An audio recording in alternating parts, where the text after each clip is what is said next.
Good morning, dear students. Myself Anant Mishra, and under the author's program of Knowledge Infinity, I am going to teach you organic chemistry. In the first video, we have seen the basics, that is of class 10. Now, in this video, we are going to see the general introduction of the organic chemistry. Okay? पहले हम organic chemistry की बात करते हैं तो देखते हैं कि ऑर्गेनिक केमिस्ट्री हमारे डेली लाइफ में कितना ज्यादा इन्वॉल्व है. हमारा जो बेसिक जेनेटिक मटेरियल है दैट इज डीएनए.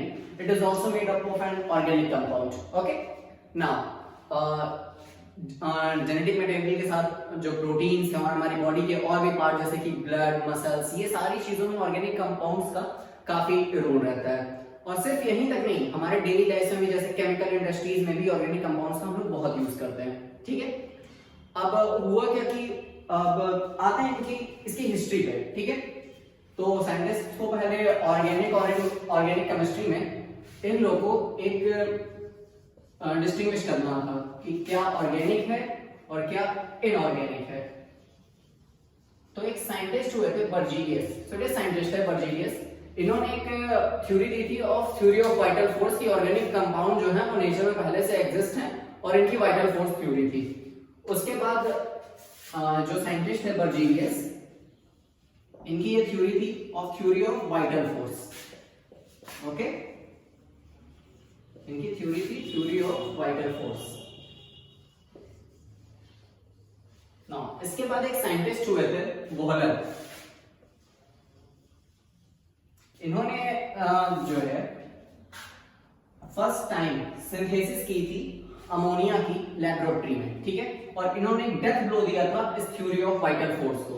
इन्होंने जो है अमोनियम साइनेट दैट इज NH4CnO, इसको इन्होंने जब हीट किया था तो जो कंपाउंड निकल के आया था that is NH2CONH2 and that compound is known as urea and it is known as ammonium cyanate.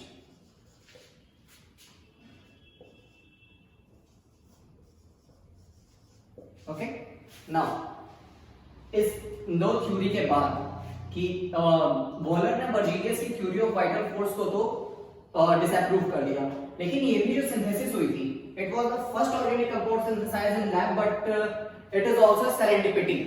Serendipity means all of sudden, अकस्मात हो गया था. ये कोई इन्होंने ऐसा किया नहीं था.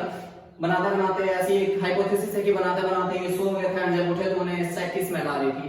ओके, बट नाउ इसके बाद जो है जो ये इसके बाद जैसे बर्जीलियस को हमने देखा, फिर वॉलर को देखा. बर्जीलियस ने एक थ्योरी दी थी theory of vital force.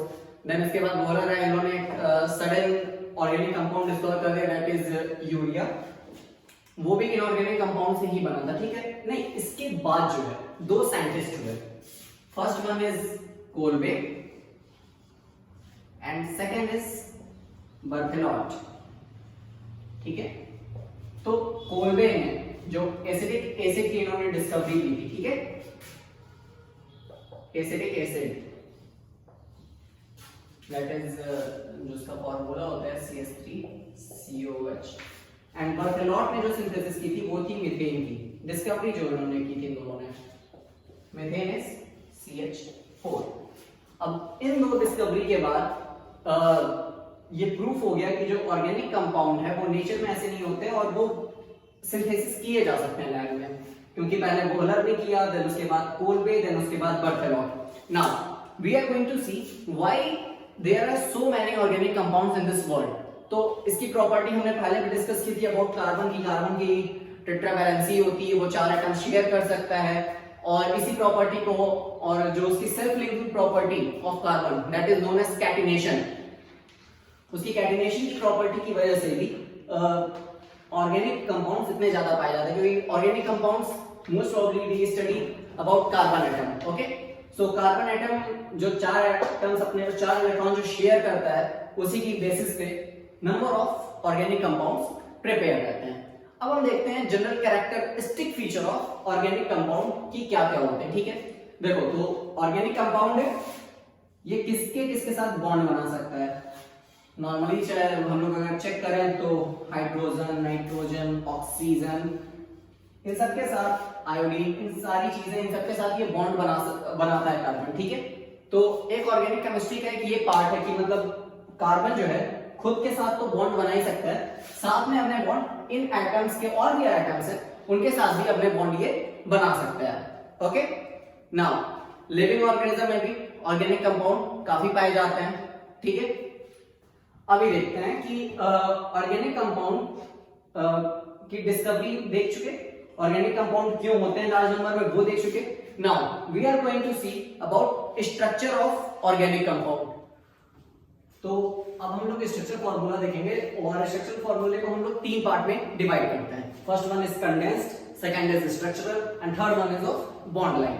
But इससे पहले थोड़ी सी कुछ और प्रॉपर्टीज है ऑर्गेनिक केमिस्ट्री की, जैसे कि organic chemistry gas, liquid, solid कुछ भी हो सकता है। It is a volatile and inflammable compounds. Okay, और भी कुछ प्रॉपर्टीज है। सो हम लोग अब आते हैं इन सब इनके स्ट्रक्चर्स पे, स्ट्रक्चर फॉर्मूले पे, structural formula, condensed and then bond line. सबसे पहले स्टार्ट करेंगे हम लोग स्ट्रक्चरल फॉर्मूले से। ठीक है, स्ट्रक्चरल और कंडेंस्ड फॉर्मूला।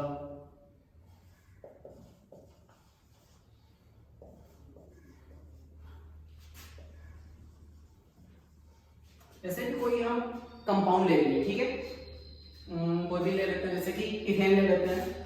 ठीक है, तो इथेन हो जाएगा आपका CH3 CH3। ठीक है, ये आपका एक स्ट्रक्चर फॉर्मूला है। ठीक है, अब फॉर्मूला ये जैसे हमने लिखा है, ये इसका तीन पार्ट में जब हम किसी भी ऑर्गेनिक कंपाउंड, कोई भी ऑर्गेनिक कंपाउंड को हम जब डिवाइड कर रहे हैं, ठीक है, तो तीन पार्ट में डिवाइड करते हैं, structural formula, condensed formula and bond line. तो जब स्ट्रक्चरल फॉर्मूले पे जाएंगे तो हम एक एक बॉन्ड इसका रिप्रेजेंट करते हैं। स्ट्रक्चरल फॉर्मूले में मेनली हम क्या करते हैं, हम इसका एक एक बॉन्ड दिखाते हैं। जैसे ये कंपाउंड है तो हम इसका एक एक बॉन्ड दिखाएंगे, जैसे कि C, ये एक H, दूसरा H, ये C से जुड़ा हुआ है ऐसे। ठीक है, हम स्ट्रक्चरल फॉर्मूला में हम इसका एक एक बॉन्ड जो है हम रिप्रेजेंट करते हैं। ठीक है, एक और कोई दूसरा हम एग्जांपल ले लेते हैं कि इथीन का ले लेते हैं हम लोग एग्जांपल, CH2 CH2। हम जब इसको देखेंगे तो हम इसमें भी ऐसे ये स्ट्रक्चर फॉर्मूला। ठीक है ना, अब हम देखते हैं कंडेंस्ड फॉर्मूला।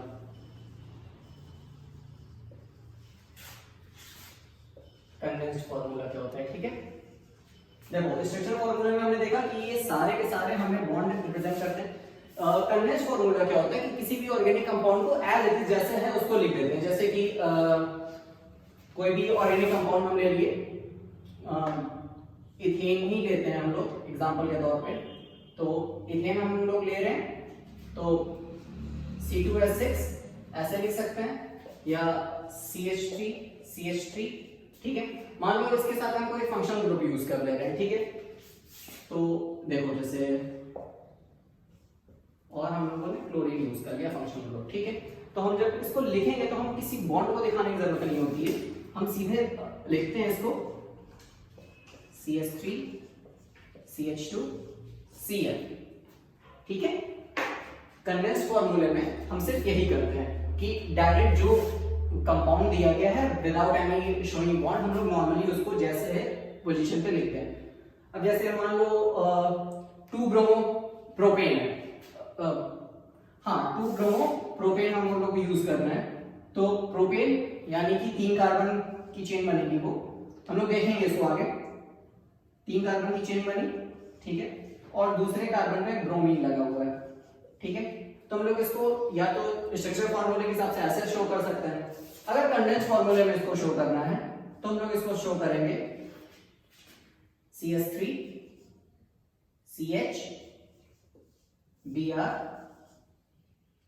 CH3। ठीक है, ये इसका कंडेंस्ड फॉर्मूला। नाउ अब हम आते हैं बॉन्ड लाइन फॉर्मूले पे। Bond line representation, bond line representation जो होता है, हम उसमें कोई भी कार्बन C नहीं लिखते हैं, H नहीं लिखते हैं, हम लोग ऐसा कुछ नहीं लिखते हैं। हम सिर्फ एक लाइन खींचते जाते हैं उसके हिसाब से जिगजैग फैशन में। ठीक है, जिगजैग फैशन कहने का मतलब है कि जैसे हम लोग ऐसे ऐसे जिगजैग मैनर में हम ऐसे लिखते जाते हैं। ठीक है, और ये जो टर्मिनल्स होते हैं इसके, ठीक है, ये जो टर्मिनल है ये मिथाइल ग्रुप को रिप्रेजेंट करता है, दैट इज CH3। और बाकी के जो बीच में है जो डॉट्स होते हैं, ठीक है, जो हेड है इसका, ये कार्बन को रिप्रेजेंट करता है, एक एक चीज। एंड हाइड्रोजन इसके सेटिस्फैक्शन के हिसाब से, मतलब जो कार्बन की टेट्रा वैलेंसी को सेटिस्फाई करेगा उसके हिसाब से हम हाइड्रोजन एटम उसमें ऐड करते जाते हैं, ठीक है। अब बॉन्ड लाइन स्ट्रक्चर में हम इसी को एग्जांपल ले लेते हैं, जैसे 2 ब्रोमोप्रोपेन को। तो हम लोग इसको जब लिखेंगे तो 3 कार्बन की चेन है, ठीक है, एक ये कार्बन हो गया, एक ये कार्बन, और यहीं पे हम ब्रोमीन ऐसे लगा देंगे, ठीक है। बॉन्ड लाइन स्ट्रक्चर ये ऐसे रिप्रेजेंट करते हैं हम लोग। क्लियर हो गया ना। अब हम जब देखते हैं स्ट्रक्चरल देख लिया, कंडेंस देख लिया, बॉन्ड लाइन देख लिया, एक चीज स्ट्रक्चरल फॉर्मूले में हम लोग एक चीज देखेंगे कि अगर सिंगल बॉन्ड है तो एक डैश से रिप्रेजेंट करते हैं, ठीक है, डबल बॉन्ड है तो 2 डैश, और अगर ट्रिपल बॉन्ड है तो हम लोग 3 डैश यूज करते हैं। कंडेंस फॉर्मूले में ऐसी कोई चीज नहीं होगी, लेकिन जब बॉन्ड लाइन में हम लोग जाते हैं तो ये चीज को हम लोग नंबर ऑफ डैशेस से अगेन शो करेंगे। जैसे कि मान लो शो करना है, ऐसे कोई कार्बन एटम बना हुआ है और यहाँ पे ट्रिपल बॉन्ड है, तो इधर और इधर हम 2 ऐसे रख देते हैं, ठीक है। Thank you students. एंड अगली वीडियो में हम कार्बन की कुछ और प्रॉपर्टीज देखेंगे, अल्फा कार्बन, अल्फा हाइड्रोजन, हम इस बारे में डिस्कस करेंगे। Thank you.